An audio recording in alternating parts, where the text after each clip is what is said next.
welcome back to our 5th day of Vlogmas. Today's video is going to be a super chatty, get to know us type video. We're wrapping presents. I asked some questions on my Instagram and we're gonna answer those, and we've just got a couple things to talk to you guys about, a couple stories to tell you, so. It's gonna be very exciting, so make sure you guys stick around. It's gonna be just thrilling to hear about us. We're the most interesting people that we know. If you're new to our channel, my name is Abby and this is my husband Jonathan. I am a stay-at-home mom to our almost 21-month-old. And what are you? What do you do, Jonathan? I'm a broke student. I'm a medical student in my 3rd year of medical school. So I'm currently working in hospitals doing rotations. Yeah, and we currently are doing like an away rotation type thing. So we live really far from our family. We live 7.5 hours away from every other person that we know. So that is why we are wrapping a lot of gifts that they sent us in the mail, in case you're wondering. Before we jump into this, I do have a couple of packages that we are gonna open with you guys really quickly. So one of them is from Amazon and the other I think is from American Eagle. Did I tell you what I ordered for this Amazon package? No, I have no idea what's in here. I don't know half, you get packages like every day. I don't know what they are. Okay, well I ordered some socks for Taryn's stocking. Like kid socks, I swear, just disappear, so. All socks do. I think our dryer eats them, but. The kid socks are really bad. And then I just ordered a few books. These are from my mom, technically, for Christmas. So we have If You Give a Mouse a Cookie. Do you know that book? Yeah. And then I got Christmas in a Manger. Hopefully you guys can see. I've never read this, I don't think, but I thought it would be a good one. And then The Snowy Day. Do you know this book? Nope. That is what I got from Amazon. We're gonna wrap these. I don't know if we'll wrap them all together or what we'll do. And then our American Eagle order. Hopefully there's nothing important in there to stab. This is a sweater that Jonathan ordered for himself. The best time to wear a striped sweater is all the time. This is also for my mom, so. Cheetah print. Cute, I like it. What do you think? It's just adorable. Fancy t-shirt. I ordered these black jeans from American Eagle in my normal size and they were way too small. I couldn't even zip them. I had a little bit of a... It was a bad day. crisis. So I had to order them in a bigger size and I haven't eaten since then, so hopefully these fit. Last year I thought about how things can come around just like that if everyone is here to celebrate one day. We have our ups and downs, but when there's love there's always a way. And oh, this time of year we come together to celebrate. Yes, every time the snow is falling down and it is cold outside, we gather around the fireplace and no one cares about yesterday.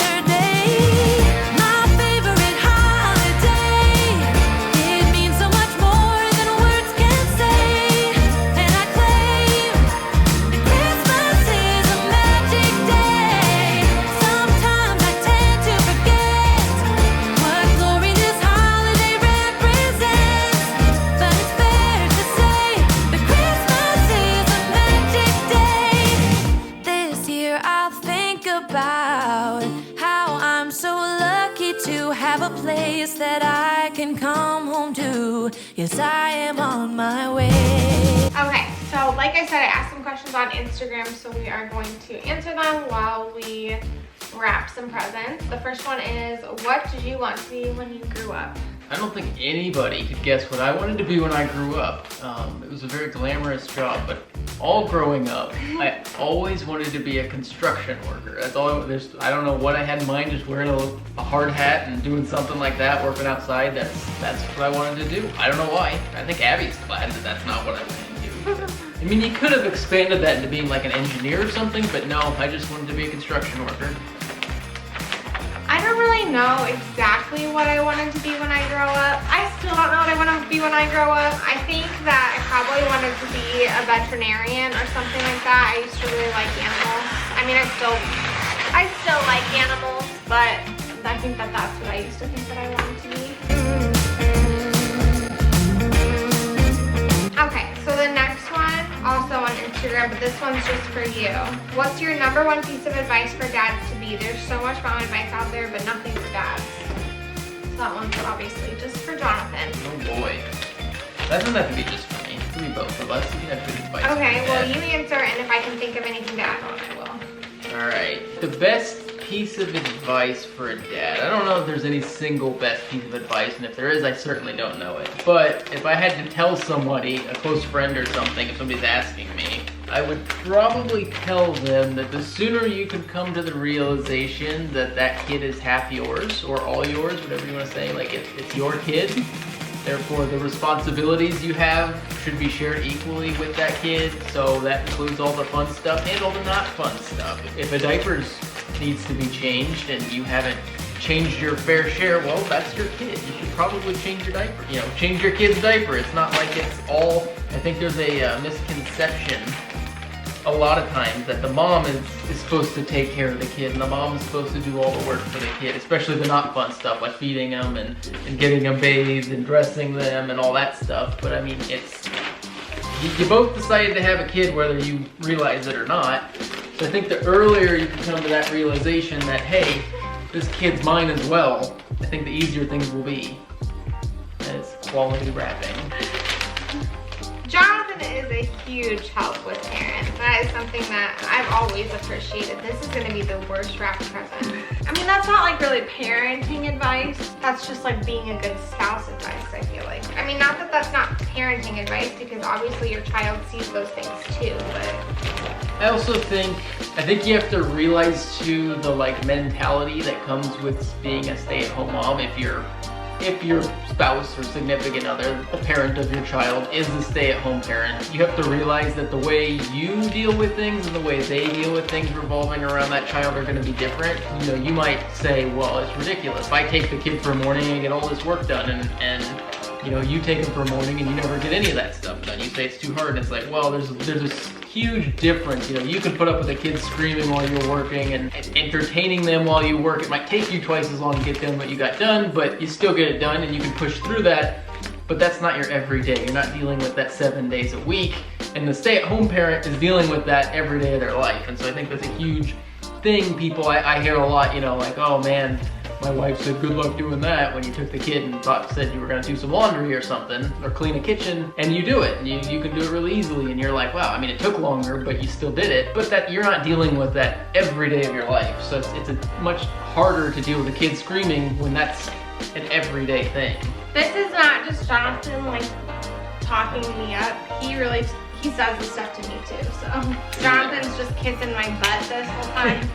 He's not. No, I live this, but I'm also trying to give advice to somebody that might be watching this. I know we have a lot of new dads watching our videos, So I thought that it would be fun to share and talk about like how we found out we were pregnant and the whole car situation. How do you feel about that? Talking about that.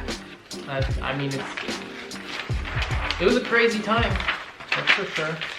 So we've never told this story before. I mean, like we've told it to our family and stuff, but like we've never like really like talked about it too much. But basically if I say we started trying, is that too much information? We were trying to get pregnant. We'll just put it at that. I didn't have any symptoms, but it was our first month of trying, so I was like very anxious. And probably about a week after ovulation, I started taking cheap pregnancy tests. We need to talk about the car incident first. Do you want to talk about the car incident? Because this happened. We kind of have to set some background information before we get into how we found out and when we found out we were pregnant. First of all, it was the end of June, beginning of July, and it was the year I started med school. We weren't sure if I was going to be in Kansas City or Des Moines. We didn't even have an apartment yet. I was supposed to be starting med school in Kansas City in 14 days, from the 1st of July, and we didn't even have an apartment. We hadn't looked for apartments. We had no idea because we were hoping we'd be in Des Moines. So we had that stress going on. We were kind of like not sure what to do because I was really, really hoping we'd be able to stay in Des Moines. Which is in Iowa, if you don't know. Yeah. So we had all the stress of trying to worry about where we were gonna live, starting med school and all that. And then one night, literally in my entire life of living in central Iowa, this has never happened. We got like 4 inches of rain or something like that in an hour. It was crazy. Everything's flooding. We lived in a duplex at the time, and the people... A duplex that Jonathan's family owns. Yeah. So, and we also happen to be good friends with the people on the other side of the duplex. Yep, and so their basement, through one of their windows, starts getting water in it. We were trying to like use buckets and stuff. It was just coming, the backyard sloped down right to the window. Our basement was fine. Yeah, and so we needed to get some way to block off the window, so I thought we needed sandbags. I thought that would help. It was still raining at this point, so we didn't know when it was gonna stop. So me and Abby jump in the car. His golf cart of a car. Yeah, it was a Ford Fiesta. It was a fantastic vehicle. We take off down the road. It's in a neighborhood, it's nighttime, and the street lights are out. We didn't really notice that at the time, but it was really dark. So we turn a corner, all of a sudden we hit some water, and I was like, okay, I've driven water before, you know, just push through it. It wasn't like flowing water, it was just a pooling of water. I thought maybe the sewer just wasn't keeping up with it. Mind you, Jonathan didn't notice this, but I noticed people floating along in a kayak in the water. It ended up being about 3 feet deep. And we just plowed straight into it. And it killed my engine. We're sitting in my car, the water, I mean, looking out the window, it is like, it's up high. And we're like a block away from our house. Yeah, and I'm like, what on earth do we do? So finally I'm like, Abby, you gotta drive, I'm gonna get out and push. I'm hysterical. Yeah, she's just bawling her eyes out. I open the car door and water pours into the car because it was up over the bottom of the car. I get up to the front and I start pushing it backwards. Meanwhile, these people are just... Yeah, literally, there's people in a kayak going along in the 3 feet of water right next to us looking at us. I was able to push it, actually pushed it all the way back to where we live. The car ended up being completely totaled. It was waterlogged and the engine was all locked up. They were gonna replace the engine on it and then they weren't. And anyways, it ended up being totaled. We had to buy a new car. So all of that happened the night before we found out we were pregnant. Within probably 12 hours of us finding out Abby was pregnant, all of that happened. And I cried a lot. So now it's the next morning. We don't know the car's total yet, but like obviously it's not turning on. We don't know if insurance is gonna cover whatever happened. Like it's going to be expensive. We already have no money and we're gonna be moving to a different state. Like I wasn't gonna have a job anymore because I'm starting med school. Yeah, it was very stressful. And I literally remember that morning, like just laying in bed crying. Like I was like, not depressed. I had a moment of depression, I would say. I don't know if that's a thing. So I'm laying in bed, I'm really upset, and I just decided to take a pregnancy test. Like no rhyme or reason. Like I said, I had been taking pregnancy tests. I took one like every single day during my like 2-week wait, you would say. And I think I was like 9, 10, or 11 days from ovulation when I took my pregnancy test, which is pretty early, isn't it? Extremely early, yeah. For a pregnancy test, yeah. That's really early. So anyway, I took my pregnancy test. I took a cheap one and I was like, I can't tell. Like that looks like a faint line, but like I cannot tell. So I just decided to take like one of the clear blue ones. If you've like ever tried to get pregnant or have gotten pregnant, like you know that those clear blue ones are like the top dog of pregnancy tests. They don't have any lines or anything on it. Literally just says pregnant, not pregnant. So there's no misinterpreting it. So I took that pregnancy test and you have to wait like 3 or 5 minutes for it to give you your response. So I just like went in the other room and I really didn't think it was gonna say that I was pregnant. So I just basically, I don't even know, I just hung out with Jonathan in the living room. And then I don't remember, I asked you if you wanted to go look, or I had Jonathan go look.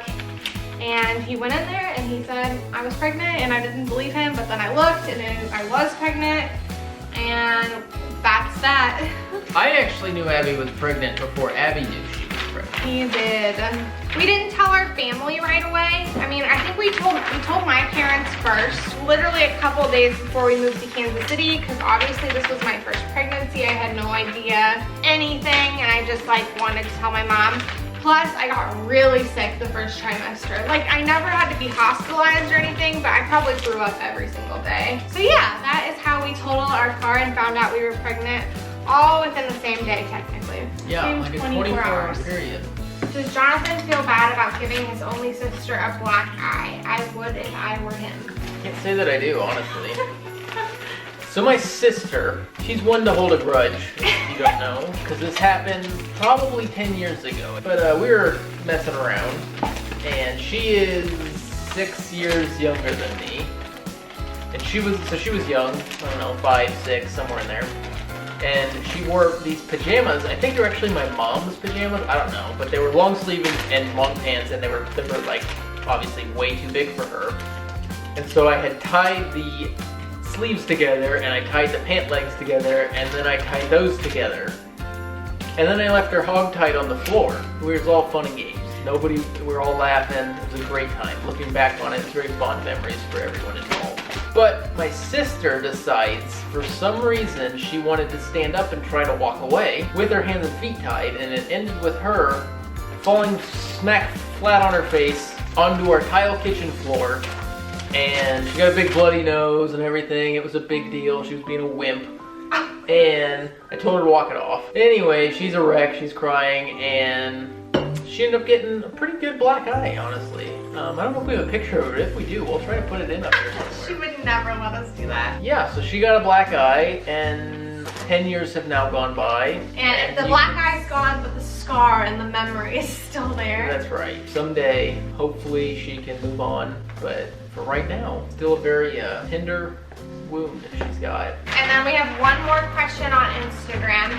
If you're not following me on Instagram, you definitely should, because then you can be a part of videos like this. I ask for questions, not too often, but every once in a while. But the last question is, what's one thing that you wish you were good at? The thing that comes to mind is probably because the person that asked the question is very crafty. But I wish I was good at like sewing and stuff like that. Like I wish I knew how to sew, quilt, or sew clothes or do anything like that. The person that is asking, she's actually sent Taryn a pair of pants before. I don't have them with me right now, otherwise I'd show you. But she is very good at that stuff. She's gifted in that sense. I'm not. So, what about you? The thing about Jonathan is that if he's bad at something, he becomes good at it. That's not true. I'd have to want to. I would work my butt off for it. If I could like pick anything that it was like, boom, you're good at it. Obviously, like flying is off the list. That'd be my first choice. Maybe like speaking Spanish. So I took it in high school for 3 years, and I mean, I know some. I'd say like agua, taco, burrito, Cinco de Mayo, margarita. But after it gets away from those type of things, I'm kind of useless. That's all the questions I have. Do you have anything you want to talk about? Any life updates? Should I talk about? You can talk about whatever you want. I got the mic. Jonathan, you have So this is gonna be my first stand-up comedian show. You guys, I'm really glad you all came out to see this. Do you want to talk about The like guy what- with 5 penises, his pants fit like a glove. Anyway, do you want to talk about? Did you take my tape again? Don't put it on the right side of me. So currently I am in my second 4 weeks of my internal medicine rotation. It's pretty interesting because it's internal medicine, but it's at an outpatient primary care clinic.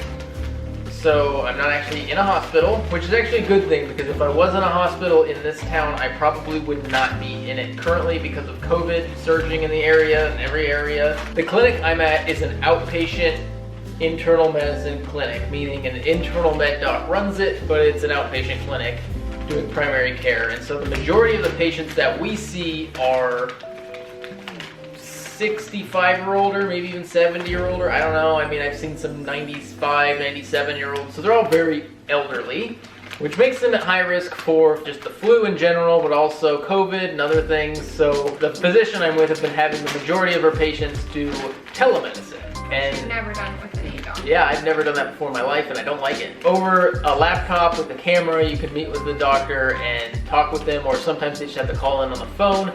I don't like it because I like seeing people in person. It's a lot easier. It's better for just that relationship to be developed, but Better for you to know what's going on. yeah. The And physical exam. yeah, you can't hardly do a physical exam over Do you the have to ask computer. them how much they weigh and just trust? Well, so you only are doing telemedicine. We don't do telemedicine visits for new patients. First-time patients, you gotta see them in person. You gotta do a physical exam, look them over, do all that stuff. But if you like tweaked a medication, increased a dose on something for their blood pressure, diabetes, or whatever, they might check up in like a week or two just to see how they're doing with that medication, because you don't really need to come in just to say, hey, oh yeah, my blood pressure's been great on this increased dose. You know, that can be handled over a telemedicine visit. So that's actually really helpful for those people. And again, I don't like it, but for the people that are at risk for COVID and flu and all sorts of stuff, it's just a lot better for them to not have to come into a healthcare clinic at this time. So it's been interesting.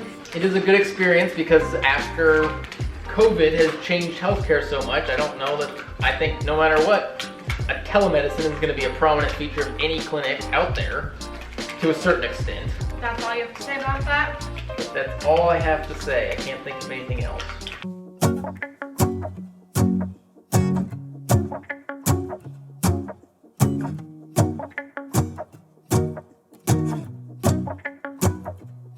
Let's go outside, the snow is falling down and every child is having so much fun. The snowman is twice the size as me with a smile as quirky as mine. We're holding hands to keep each other warm while we stand and watch a choir performing all the Christmas songs that we love. Yeah, all the Christmas songs that we love.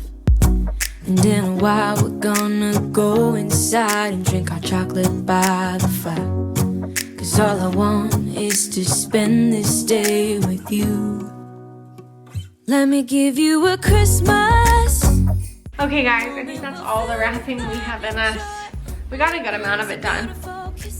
You can see it in the back there. But that's gonna be all for today's video, I think. I hope you guys found some interesting things out about us, got to know us a little bit. If you have anything else that you want to know about us, definitely leave it in the comments below. And if you are new to our channel, be sure to subscribe and give this video a big thumbs up, and we will see you guys tomorrow for our next Vlogmas video. Bye!